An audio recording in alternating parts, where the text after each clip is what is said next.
1 Corinthians 9:25 through 27 says, "Everyone who competes in the game exercises self-control in things, and then they who do it receive a perishable wreath, but we an imperishable. Therefore I run in such a way not without aim, I box in such a way not without beating the air, but discipline my body that I might make it my slave, so that after I have preached to others, I myself might not be disqualified."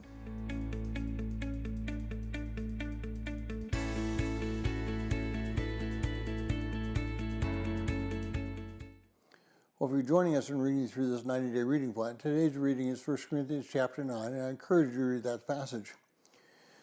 Well, if you're anything like me, you dislike exercise.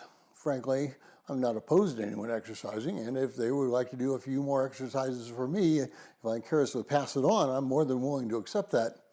But I do not like to run. I tolerate sit-ups and push-ups. I might even do some chin-ups and some weights a little bit. But frankly, physical exercise generally falls just past mowing the lawn and raking leaves on my list of things that I need to do. But if we apply the same principle to our walk with Christ, we become flabby, undisciplined, overweight, and undernourished believers. Our walk with Christ is exercise. Our walk with Christ demands that we practice and that we discipline ourselves in that walk. Fasting, for example, is a spiritual discipline. Prayer is a spiritual discipline. Attending church, Bible study, fellowship groups, etc. are all spiritual disciplines.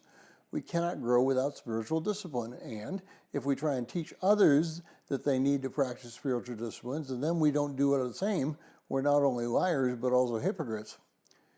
Daily walking with Christ cannot be practiced by sitting on the couch, eating cookies, and watching football and baseball games. Our walk with Christ must be centered around spiritual exercises. I know that we're all busy. I know that we all have things that are pounding on our doorstep that we must do. But the person who knocks first is Christ. And Revelation 3:20, which is generally used as a salvation verse, really means that it is your personal growth verse.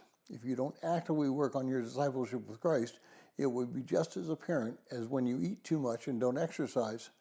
Your heart gets clogged and then you'll die.